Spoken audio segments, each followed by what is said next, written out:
पश्चिम बंगाल के आसनसोल में एक जबरदस्त सड़क हादसे के बाद लोगों ने तोड़फोड़ की। बताया गया कि वहां पुलिस की गाड़ी और एक बाइक की जोरदार टक्कर हुई, जिसमें बाइक सवार की मौके पर ही मौत हो गई। इसके बाद इलाके के लोगों ने पुलिस की एक गाड़ी को निशाना बनाया। गुस्साई भीड़ ने थाने के बाहर खड़ी इस गाड़ी पर मोटे मोटे पत्थर बरसाए। भीड़ ने पत्थरों की बौछार से इसी तरह कई गाड़ियों के शीशे चकनाचूर किए। इसका कार ने शायद ब्रेक किया कि नहीं पता, लेकिन लड़के लोग ने आके साइड पे ठोक दिया। हंगामा कर रहे इन लोगों ने थाने के बाहर खड़ी मोटरसाइकिल और स्कूटरों को भी नहीं बख्शा। पुलिस वालों ने भीड़ में शामिल लोगों को समझाने की कोशिश की, लेकिन उनकी एक नहीं चली। इसके बाद हंगामा कर रहे लोगों ने सड़क पर अपनी गाड़ियां अड़ा दी, जिससे वहां जैम जैसे हालात बन गए। चंडीगढ़ में पेट्रोल, डीजल और एलपीजी सिलेंडर के दामों में हुए इजाफे के खिलाफ कांग्रेस पार्टी सड़क पर उतरी। कांग्रेस नेताओं का एक दल खच्चर पर मोटरसाइकिल रखकर विरोध मार्च के लिए निकल पड़ा और नारेबाजी करते हुए सरकार से बढ़े हुए दाम वापस लेने की मांग करता रहा।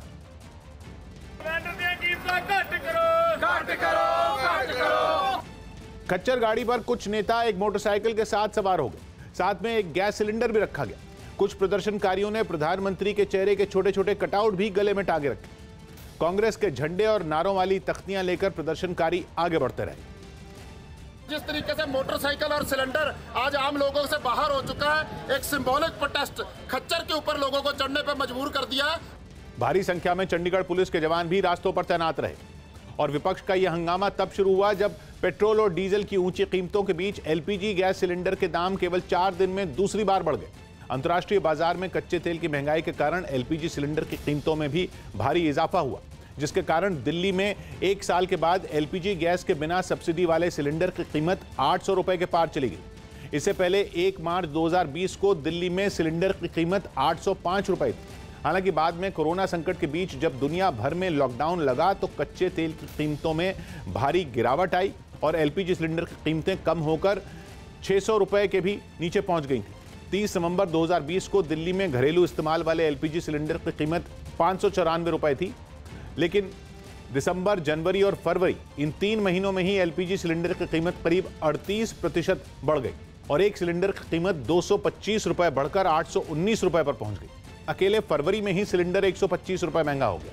पहले 4 फरवरी को 25 रुपए दाम बढ़ाए गए, फिर 15 फरवरी को सिलेंडर 50 रुपए महंगा हुआ।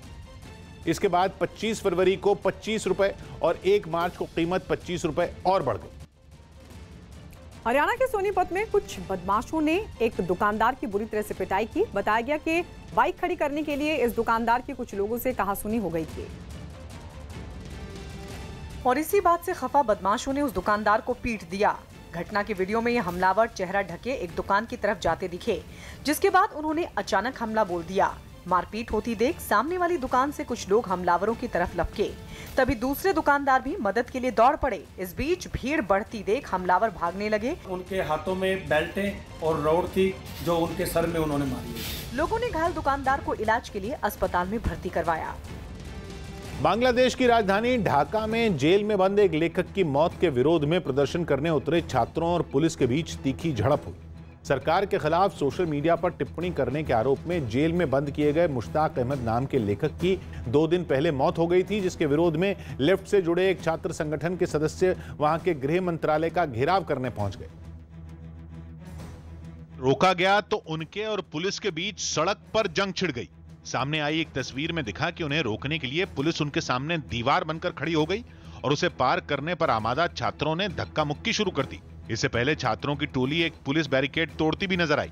सामने खड़ी पुलिस की फौज को चुनौती देते हुए कुछ छात्र आगे आए और एक एक कर वहां लगे बैरिकेड हटाने लगे।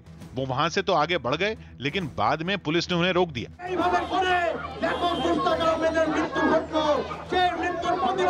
इस दौरान छात्रों ने शहर के कई इलाकों में मार्च निकाला और सरकार के खिलाफ जमकर नारे लगाए। प्रदर्शनकारियों ने उन 7 छात्रों को भी तुरंत रिहा करने की मांग की जिन्हें लेखक की मौत के खिलाफ प्रदर्शन के दौरान गिरफ्तार किया गया था। गुजरात सरकार बजट सत्र में लव जिहाद पर कानून लाएगी। मंत्री प्रदीप सिंह जाडेजा ने पत्रकारों से बातचीत करते हुए दावा किया कि नाम बदलकर लड़कियों को फुसलाने वाले लोगों पर लगाम लगाने के लिए सरकार इसी बजट सत्र में इस कानून को लाएगी। इस विधानसभा के सत्र के अंदर हमने जो ऑर्डिनेंस बनाए थे और उस ऑर्डिनेंस को बिल के अंदर कन्वर्ट करने के साथ साथ हम गुजरात विधानसभा के अंदर लव जिहाद का कायदा लाएंगे।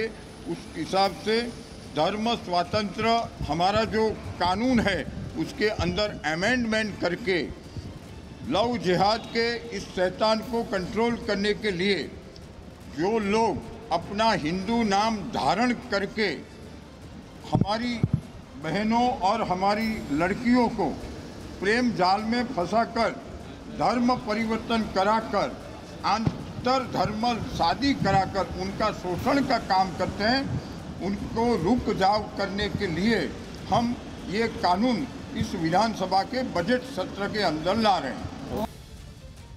जम्मू कश्मीर के कठुआ से चौंका देने वाली तस्वीरें सामने आईं, जहां पुलिस ने पानी के एक टैंकर से 9 गाय भैंसों को बरामद किया।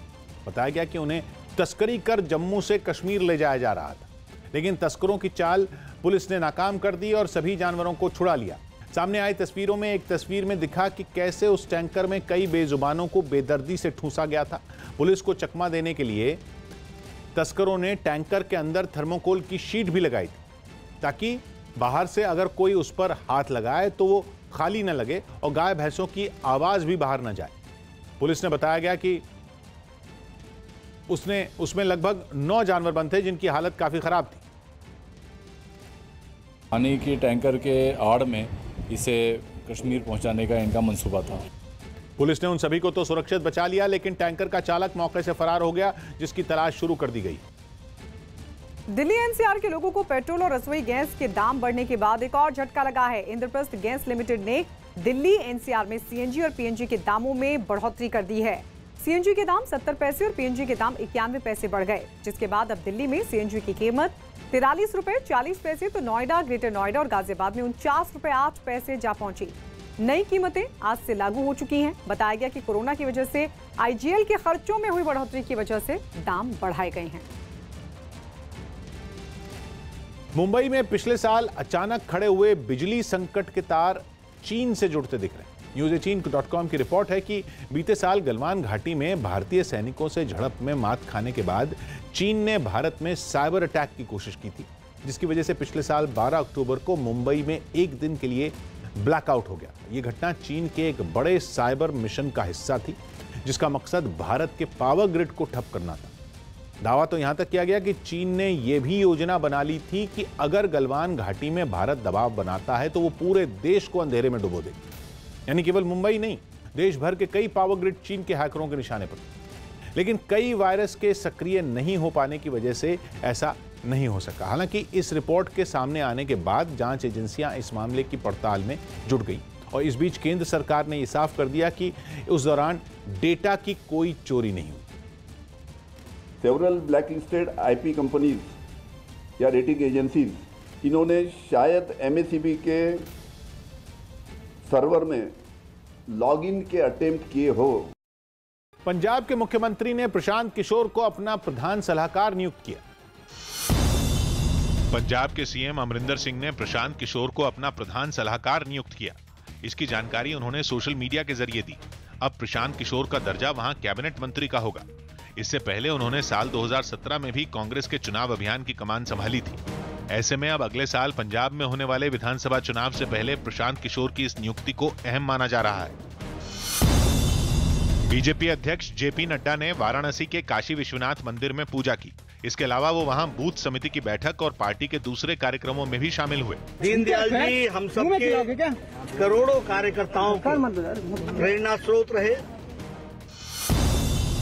दिल्ली के 30 हजारी में क्वीन मैरी स्कूल के बाहर कुछ छात्रों और उनके घर वालों ने प्रदर्शन किया। इनका आरोप है कि एक छात्रा को कोरोना हुआ है और स्कूल में कोरोना नियमों का भी ध्यान नहीं रखा जा रहा है। ऐसे में उन्होंने 9वीं और 11वीं क्लास की परीक्षाएं ऑनलाइन करवाने की मांग की। अगर आप लोगों ने बताया कि आप लोग पॉजिटिव हो तो फिर हम लोग आपको सस्पेंड कर देंगे।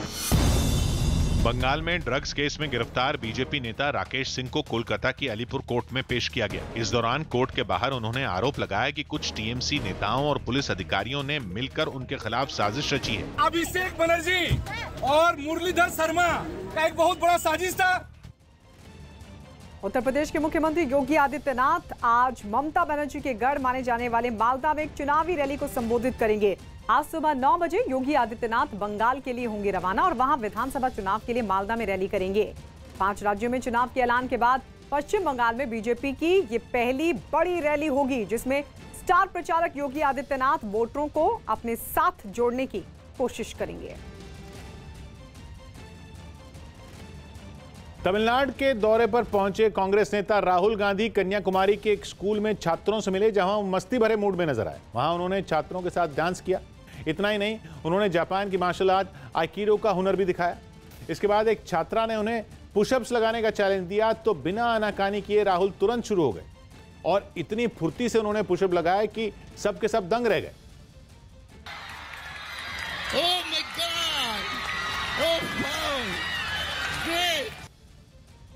बीजेपी अध्यक्ष जेपी नड्डा आज जयपुर दौरे पर जाएंगे। वो पार्टी की प्रदेश कार्य समिति की बैठक में शामिल होंगे और कार्यकर्ताओं को संबोधित करेंगे। इसके साथ ही वो कई दूसरे कार्यक्रमों में भी शामिल होंगे। उनका मालवीय नगर इलाके में कालीबाड़ी मंदिर में दर्शन का भी कार्यक्रम है। जेपी नड्डा के दौरे को लेकर बीजेपी कार्यकर्ता भी तैयारियों में जुटे हैं और जयपुर में कई जगह उनके स्वागत की तैयारी है।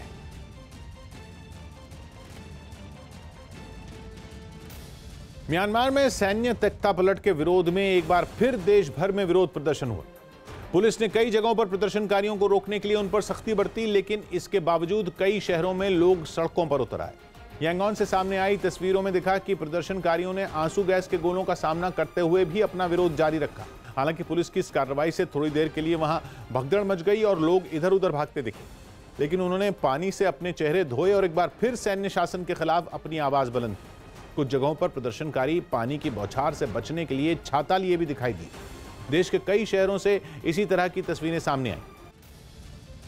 दिल्ली के पास यूपी के गाजियाबाद में पुलिस और बदमाशों के बीच मुठभेड़ हुई और इस मुठभेड़ में 25,000 रुपए के एक इनामी बदमाश को गोली लगी। इस बदमाश की लूट और बलात्कार के मामलों में पुलिस को तलाश थी। पुलिस ने इस बदमाश के पास से एक अवैध हथियार के साथ साथ कारतूस भी बरामद किए, जिसके बाद इसे इलाज के लिए अस्पताल में भर्ती करवा दिया गया। पुलिस ने इसका पीछा किया। इसने अपने बचाव में फायरिंग करी। जवाबी फायरिंग में इसके पैर पे गोली लगी है, लेकिन इसको सफलतापूर्वक अरेस्ट कर लिया गया है और बाकी विधिक कार्रवाई प्रचलित है और इसमें पूरा प्रयास किया जाएगा कि जल्द से जल्द इसको फास्ट ट्रैक ट्रायल के माध्यम से सजा करवाई जा सके। ड्राइविंग करते वक्त हाईवे के टोल प्लाजा पर लगने वाले ट्रैफिक जैम से होने वाली परेशानी से लोगों को कुछ राहत मिल सकती है। न्यूज़ 18 के रवि सिंह की रिपोर्ट है कि देश के सभी नेशनल हाईवे के टोल नाकों पर ट्रैफिक की जानकारी अब लोगों को लाइव मिल सकेगी। इसके लिए सड़क परिवहन मंत्रालय ने लाइव मॉनिटरिंग सिस्टम लॉन्च करी है। इसका फायदा यह होगा कि लोग जिस भी टोल नाके से गुजरने वाले हों, वहां पहुंचने से पहले टोल नाके पर लगे ट्रैफिक जैम की जानकारी पहले से मिल जाएगी। इसके लिए लोगों को सड़क परिवहन मंत्रालय की वेबसाइट nhai.gov.in पर लॉगिन करना होगा। केंद्रीय सड़क परिवहन मंत्री नितिन गडकरी के मुताबिक देश में टोल नाकों पर मौजूदा वेटिंग टाइम औसतन 3 मिनट से ज्यादा है, लेकिन सरकार की कोशिश है कि इस वेटिंग टाइम को 1 मिनट से कम पर लाया जा सके। हिरासत के विरोध में चंद्रबाबू नायडू एयरपोर्ट पर ही धरने पर बैठ गए। आंध्र प्रदेश के पूर्व सीएम और टीडीपी अध्यक्ष चंद्रबाबू नायडू को तिरुपति एयरपोर्ट पर हिरासत में ले लिया गया, जिसके बाद वो एयरपोर्ट पर ही धरने पर बैठ गए। चंद्रबाबू नायडू तिरुपति और चित्तूर में चुनाव प्रचार करने जा रहे थे, लेकिन प्रशासन ने कानून व्यवस्था बिगड़ने की आशंका की वजह से उन्हें इसकी इजाजत नहीं दी थी। राज्य में 10 मार्च को निकाय चुनाव होने हैं। स्वास्थ्य मंत्रालय ने साफ किया कि कोरोना वैक्सीन लगवाने के लिए लोगों को कोविन पोर्टल पर रजिस्ट्रेशन करवाना होगा, न कि कोविन ऐप पर। पश्चिम बंगाल के उत्तर 24 परगना में कुछ टीएमसी नेताओं के नाम दीवारों पर लिख दिए गए और उन्हें चुनाव में पार्टी उम्मीदवार बताया गया, लेकिन जैसे ही मीडिया में यह बात आई, इन नामों को ढक दिया गया। दिल्ली के साकेत इलाके में एक तेज रफ्तार मर्सिडीज कार पेड़ से टकरा गई। इस गाड़ी के पीछे से आ रही दूसरी गाड़ी भी संभल नहीं सकी और मर्सिडीज को पीछे से टक्कर मार दी। बताया गया कि हादसे के वक्त मर्सिडीज में 2 लोग बैठे हुए थे, जिनमें एक आदमी जख्मी हो गया, जबकि पीछे से टकराई गाड़ी में बैठा आदमी भी बाल बाल बच गया। उसने डीजल लेने आए थे, गाड़ी से डीजल लेने आए थे, वो किसी ने रॉन्ग टर्न कर ली गाड़ी, उस चक्कर में वो पेड़ से टकरा गई गाड़ी, तो वो पर सब सेफ है। जम्मू कश्मीर को लद्दाख से जोड़ने वाली सड़क को इस बार सिर्फ 2 महीने ही बंद रखने के बाद आवाजाही के लिए खोल दिया गया। भारी बर्फबारी की वजह से हर साल श्रीनगर लेह हाईवे को मार्च के आखिर या अप्रैल में खोला जाता था, लेकिन सीमा पर सड़क बनाने वाले संगठन BRO की मेहनत ने लोगों की राह आसान कर दी। बीआरओ के जवान भारी बर्फबारी और कड़ाके की ठंड की भी परवाह न करते हुए पिछले 2 महीने से लगातार इस काम में जुटे रहे। बर्फ हटाने वाली मशीनों के जरिए उन्होंने इस बेहद मुश्किल काम को भी आसान कर दिया। भीषण बर्फबारी की वजह से हर साल इस हाईवे को 4 या 5 महीनों के लिए बंद करना पड़ता था। First time that we are going to open Zojila so early. इस हाईवे के चारों तरफ बर्फ ही बर्फ नजर आई। उम्मीद जताई गई कि श्रीनगर लेह हाईवे खुल जाने से लद्दाख पहुंचने वाले पर्यटकों की संख्या भी बढ़ेगी। बीजेपी ने टीएमसी पर आचार संहिता के उल्लंघन का आरोप लगाया है। बीजेपी ने चुनाव आयोग की चिट्ठी लिखी और चिट्ठी लिखकर बंगाल सरकार के मंत्री फिरहाद हाकिम की शिकायत की है। आरोप लगाया गया है कि उन्होंने एक मस्जिद में जाकर एक खास वर्ग के लोगों को फायदा पहुंचाने के लिए कुछ ऐसे वादे किए हैं जो आचार संहिता का खुला उल्लंघन है। बीजेपी ने चुनाव आयोग को इस शिकायत के साथ एक वीडियो भी सौंपा है। बीजेपी का दावा है कि ये वीडियो 27 फरवरी का है। पश्चिम बंगाल के उत्तर 24 परगना में बीजेपी कार्यकर्ता पर हुए हमले के विरोध में बीजेपी ने जोरदार प्रदर्शन किया। बीजेपी का आरोप है कि उसके कार्यकर्ता गोपाल मजुमदार पर टीएमसी के लोगों ने हमला किया, जिसमें वो और उनकी 85 साल की मां बुरी तरह घायल हो गई और इस घटना के सामने आते ही उसने ममता सरकार को घेरना शुरू कर दिया। कार्यकर्ता पर हुए हमले के खिलाफ बीजेपी महिला मोर्चा ने वहां के थाने का घेराव किया और जोरदार नारेबाजी की। इस दौरान जय श्री राम के नारे भी लगाए गए।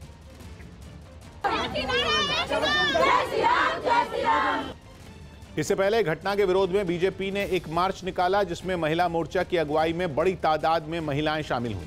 कार्यकर्ताओं को थाने की तरफ बढ़ते देख वहां के गेट बंद कर दिए गए, लेकिन महिलाओं ने गेट पर ही प्रदर्शन शुरू कर दिया। তার বাড়িতে ঢুকে তৃণমূলের দুষ্কৃতীরা তাকে মেরেছে এবং তার বয়স্ক মাকে মেরেছে।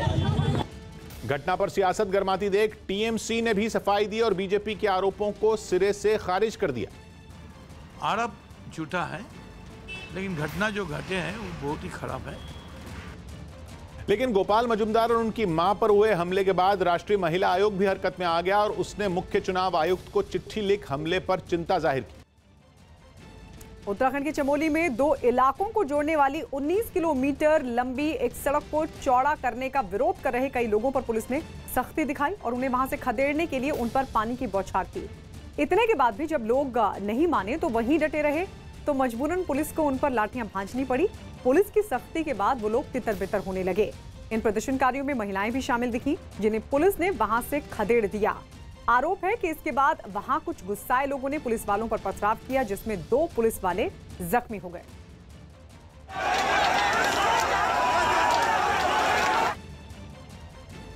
चीन के कुछ प्रांतों में बर्फीले तूफान ने ऐसा धावा बोला कि मौसम विभाग को सावधान रहने की चेतावनी जारी करनी पड़ी।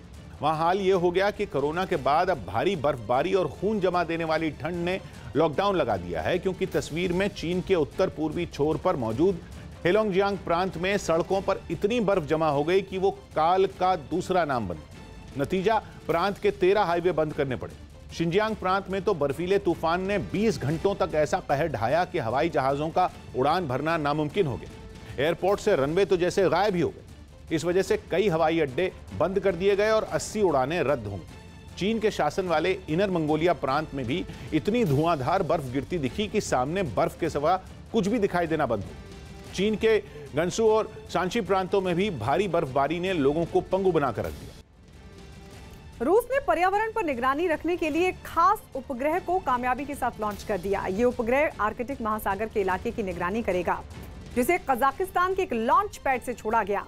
जैसे ही काउंटडाउन खत्म हुआ, रूस का सोयूज रॉकेट उपग्रह के साथ आसमान की तरफ बढ़ने लगा और जल्दी उसने जरूरी ऊंचाई हासिल कर ली और उपग्रह को उसकी कक्षा में छोड़ दिया। ये उपग्रह ग्लोबल वार्मिंग की वजह से आर्कटिक महासागर में होने वाले बदलावों पर नजर रखेगा। इसके अलावा ये रेस्क्यू और सर्च ऑपरेशन जैसे कामों में भी मददगार साबित होगा। कोरोना का टीका लगवाने के दूसरे चरण के पहले ही दिन प्रधानमंत्री ने वैक्सीन की पहली डोज लगवाई, जिसके बाद प्रधानमंत्री ने ट्वीट करके ये जानकारी दी और उन सभी लोगों से वैक्सीन लगवाने की अपील की जो इसके योग्य हैं, क्योंकि वैक्सीन से जुड़ी कई अफवाहें फैलाई गई, जिन पर पीएम ने फुल स्टॉप लगा दिया और मुस्कुराते हुए भारत बायोटेक की बनाई हुई कोवैक्सीन की पहली खुराक ली। लोगों को दिक्कत न हो, इसलिए प्रधानमंत्री सूरज निकलने से पहले ही दिल्ली के एम्स पहुंच गए, जहां वो उस वार्ड में गए जिसमें कोरोना का टीका लगाया जाता है। वहां उन्होंने खुद फॉर्म भरकर वैक्सीन लगवाने के लिए हामी भरी। जिसके बाद एम्स के डायरेक्टर रणदीप गुलेरिया की मौजूदगी में 2 नर्सों की मदद से प्रधानमंत्री को सुबह 6:25 पर वैक्सीन की पहली डोज दी गई। टीके की पहली खुराक लेते ही पीएम ने देश के लोगों से भारत को कोरोना मुक्त बनाने की अपील करते हुए एक ट्वीट किया, जिसमें उन्होंने हंसते हंसते वैक्सीन लगवाने की तस्वीर शेयर की और ये संदेश दिया कि लोग बिना डरे इस मुहिम का हिस्सा बने। कोई कहता है कि ये खतरनाक है या ये वैक्सीन जो है इसमें कमी है, तो प्रधानमंत्री जी ने खुद उसको लेकर सारे देश को एक बड़ा पवित्र संदेश दिया है। यही नहीं, पीएम ने भारत में बनी वैक्सीन लगवाकर उन लोगों को करारा जवाब दिया जिन्होंने इस पर उंगली उठाई थी। उन्होंने भारत बायोटेक की जो वैक्सीन है वो लगाई और इससे ये संदेश दिया कि दोनों वैक्सीन जो हैं वो सेफ हैं। कोरोना वैक्सीनेशन के दूसरे चरण में 60 साल से ज्यादा उम्र वाले बुजुर्गों और अलग अलग बीमारियों से जूझ रहे 45 साल से ज्यादा उम्र के लोगों को टीका लगाया जाएगा। यही वजह रही कि 70 साल के प्रधानमंत्री ने अपनी बारी आते ही कोरोना की वैक्सीन लगवाई। लेकिन विपक्ष इसमें भी सियासत करने से बाज नहीं आया। कांग्रेस ने वैक्सीनेशन का चुनावी कनेक्शन जोड़ दिया। उसने आरोप लगाया कि पीएम टीका लगवाकर चुनावों में इसका फायदा उठाना चाहते हैं, क्योंकि इस दौरान उनके कंधे पर नजर आ रहा गमछा असम का था, जबकि वैक्सीन देते समय वहां मौजूद नर्सों में एक पुदुचेरी की और एक केरल की है। ये वैक्सीन थी या इलेक्शन कैंपेन था? एक नर्स केरला की, एक नर्स पांडिचेरी की, गमछा आसाम का। जिसके बाद बीजेपी ने कांग्रेस के आरोप का करारा जवाब दिया। मैं कांग्रेस के नेताओं को एक ही बात कहूंगा, आप वैक्सीन लगाइए तो जो चारों जगह चुनाव उसके कपड़े पहन के जाइए, हम कुछ नहीं बोलेंगे। बीजेपी ने अपने सभी मंत्रियों, सांसदों और नेताओं को उनके अपने क्षेत्र में वैक्सीन लगवाने को कहा है। साथ ही उन्हें निर्देश दिए गए हैं कि वो मुफ्त में टीका न लगवाएं। गुजरात के अहमदाबाद में एक महिला जान देने के इरादे से नदी में कूद गई, लेकिन वहां मौजूद दमकल कर्मियों ने उसे बचा लिया। बताया गया कि नदी में छलांग लगाते ही उन्होंने उसे देख लिया, जिसके बाद दमकल कर्मी तुरंत उसके पास पहुंचे और उसे नदी से निकालने लगे। सामने आई तस्वीरों में तीनों दमकल कर्मी पानी में गिरी उस महिला को बोट पर चढ़ाते दिखे। इस दौरान वो बिल्कुल बेसुध थी, लेकिन बाद में वो होश में आ गई।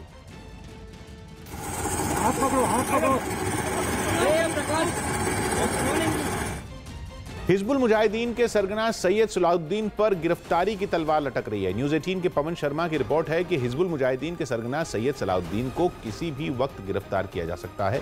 रिपोर्ट के मुताबिक पाकिस्तान पर सैयद सलाउद्दीन को गिरफ्तार करने और उसके खिलाफ कार्रवाई करने का भारी दबाव है, क्योंकि भारत और पाकिस्तान के बीच सीज फायर समझौते के बाद से हालात बदले हैं। यही नहीं, आतंकवाद की फंडिंग पर नजर रखने वाली संस्था FATF का पाकिस्तान के खिलाफ कड़ा रुख भी इसकी बड़ी वजह माना जा रहा है। बताया गया कि गिरफ्तारी से सहमा सलाउद्दीन POK के मुजफ्फराबाद में किसी गुमनाम ठिकाने पर छिप गया है, जबकि इससे पहले वो रावलपिंडी के एक सेफ हाउस में रह रहा था, जहां उसे पाकिस्तान की खुफिया एजेंसी ISI हर जरूरी सुविधा मुहैया करा रही।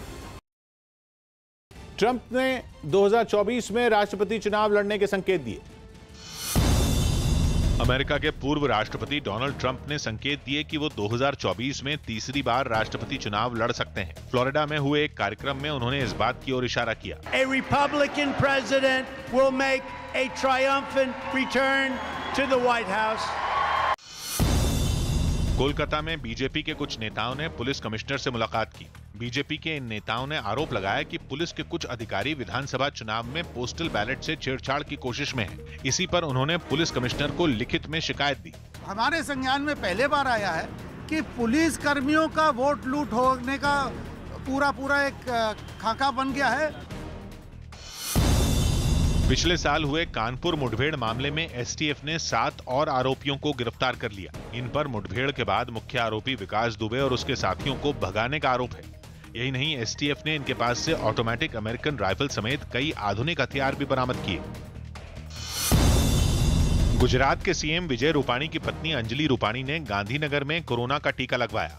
टीका लगवाने के बाद उन्होंने इसे सुरक्षित बताया, साथ ही बाकी लोगों से भी वैक्सीन लगवाने की अपील की। रूस से हैरान कर देने वाली तस्वीरें सामने आई, जहां एक पूरा कस्बा बर्फ की चादर से ढक गया।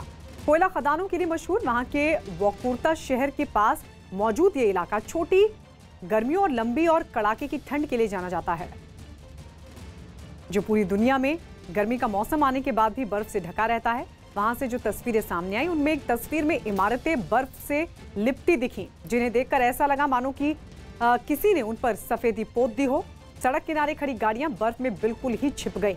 वहां सर्दियों में तापमान -50 डिग्री तक रहता है और यही वजह है कि उस शहर को इंसानों के रहने लायक जगह नहीं समझा जाता और सर्दियों में तो वो पूरा इलाका वीरान हो जाता है। गुजरात के सूरत से रोंगटे खड़े कर देने वाली कुछ तस्वीरें सामने आईं, जिनमें एक इमारत में आग लगने के बाद कुछ लोगों ने जान जोखिम में डालकर अपनी जान बचाई। ये आग इमारत की 4थी मंजिल पर लगी, जिसमें कुछ पल के लिए सबके हाथ पांव जिसने फुला कर रख दिए। हालात इतने बिगड़ गए कि लोगों को खिड़की से बाहर निकलकर अपनी जान बचाना आखिरी विकल्प दिखा। वहां से जो तस्वीरें सामने आई उनमें 4थी मंजिल की एक खिड़की पर कुछ लोग लटके दिखाई दिए।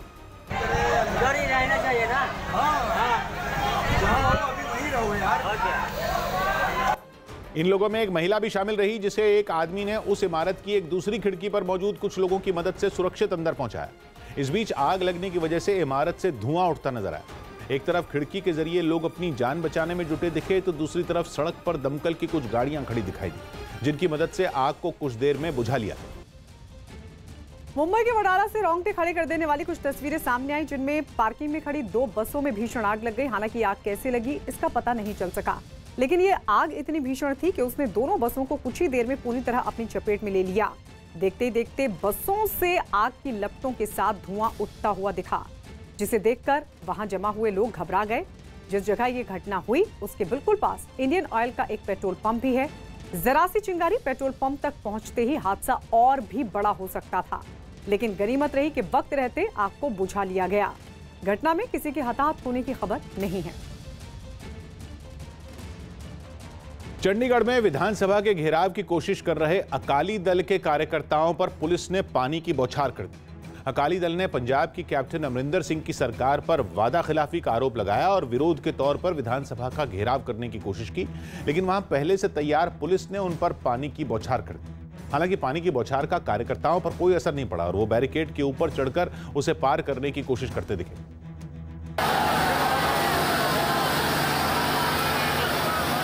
हालांकि पानी की बौछार के जरिए पुलिस ने उन्हें किसी तरह रोक तो लिया, लेकिन वो प्रदर्शनकारियों को पीछे हटाने में नाकाम रही। इस बीच अकाली दल के नेताओं ने बीजेपी और कांग्रेस पर सांठगांठ का आरोप लगाया। बीजेपी ਤੇ कांग्रेस मिलकर लोगों की आवाज ਨੂੰ दबाना चाहते हैं। सड़क ही नहीं, विधानसभा के अंदर भी यही नजारा दिखाई दिया। वहां सदन की कार्रवाई में हिस्सा लेने पहुंचे अकाली दल के विधायकों ने कैप्टन सरकार के खिलाफ जमकर नारेबाजी की।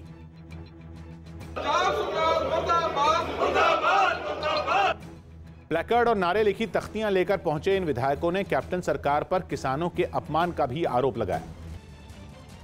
मुंबई में बिजली गुल होने से जुड़े साइबर अटैक पर केंद्र सरकार महाराष्ट्र सरकार से रिपोर्ट तलब करेगी।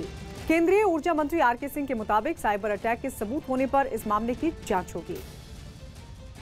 हमारे पास कहीं कोई एविडेंस नहीं है, उनके पास अगर कोई इसका साक्ष्य हो तो वो बताएंगे। खबर है कि बंगाल के कोयला घोटाले की जांच कर रही सीबीआई को अभिषेक बनर्जी की पत्नी के यूके में बैंक खाते होने की जानकारी मिली।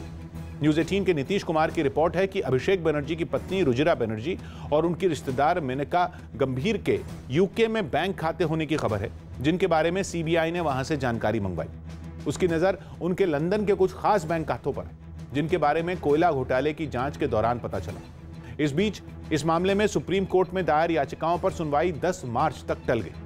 ममता सरकार की ओर से दायर याचिका सीबीआई जांच के खिलाफ थी, लेकिन सुनवाई टलने से सीबीआई को अपना जवाब देने के लिए थोड़ा समय मिल गया।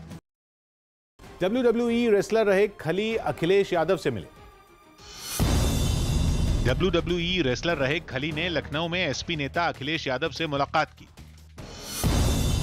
उपराष्ट्रपति वेंकैया नायडू और विदेश मंत्री एस जयशंकर ने भी कोरोना की वैक्सीन लगवाई। साथ ही उन्होंने लोगों से भी कोरोना का टीका लगवाने की अपील की।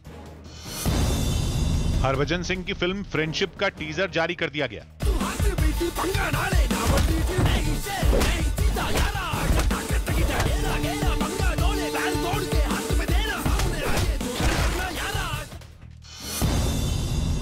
टीएमसी के एक प्रधान का नशे में डांस करने का वीडियो वायरल हो गया। बताया गया कि यह वीडियो बंगाल के मेदिनीपुर के कांथी का है, जिसमें टीएमसी का प्रधान नशे में झूमता दिखा।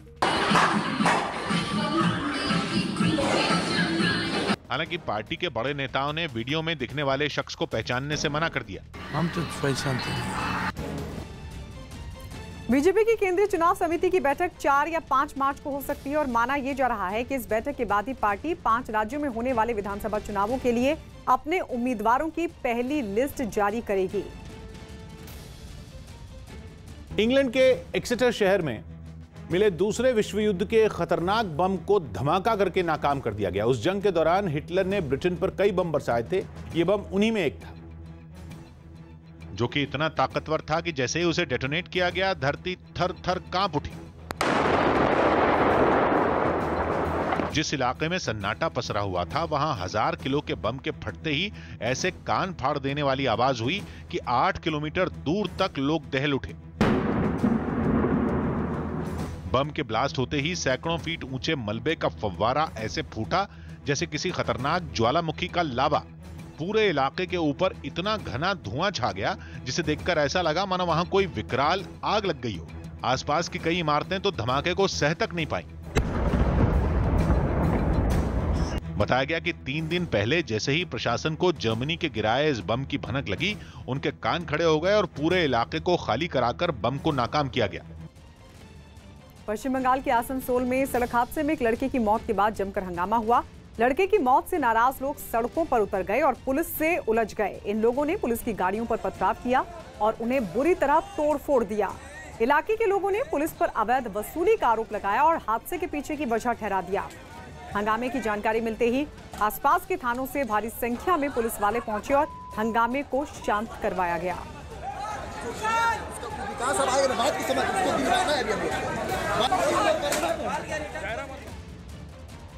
उत्तर प्रदेश के मथुरा से दहशत से भर देने वाली एक तस्वीर सामने आई, जहां कपड़ों और किताबों से भरे एक गोदाम में भीषण आग लग गई। आशंका जताई गई कि यह हादसा शॉर्ट सर्किट की वजह से हुआ और जो तस्वीरें सामने आई उनमें खिड़कियों से तेज लपटें और धुआं उठता नजर आया। वहां मौजूद लोग खिड़की के जरिए लपटों पर पानी की बौछार करते दिखे, जबकि कुछ आग बुझाने के लिए एक दीवार तोड़ते नजर आए।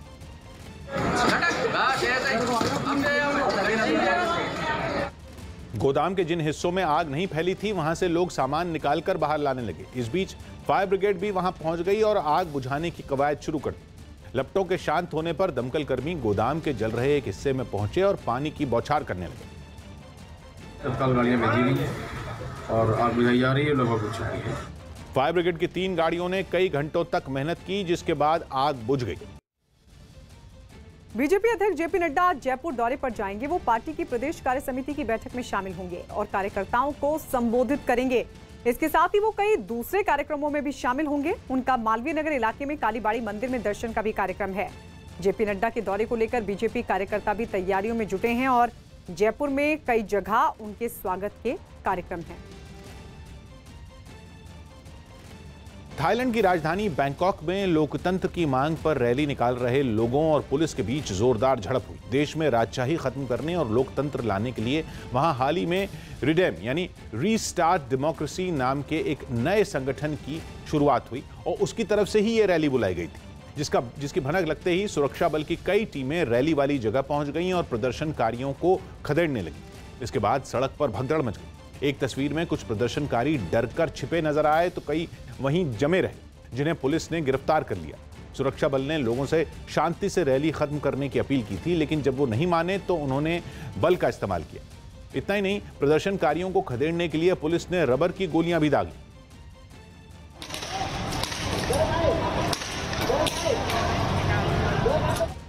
इस हंगामे में कई लोग घायल भी हो गए, जिन्हें पुलिस ने अस्पताल पहुंचा दिया। रैली और फिर पुलिस की कार्रवाई की वजह से सड़क पर कई घंटों तक अफरा तफरी मची रही। पश्चिम बंगाल की मुख्यमंत्री ममता बनर्जी के भाई की गाड़ी हादसे का शिकार हो गई। यह हादसा उस वक्त हुआ जब ममता बनर्जी के भाई बाबुन बनर्जी की कार को पीछे से गाड़ी ने टक्कर मार दी। घटना के बाद बाबुन बनर्जी अपनी गाड़ी को छोड़कर दूसरी गाड़ी से चले गए, जबकि पुलिस ने आरोपी ड्राइवर को हिरासत में लेकर गाड़ी भी जब्त कर ली।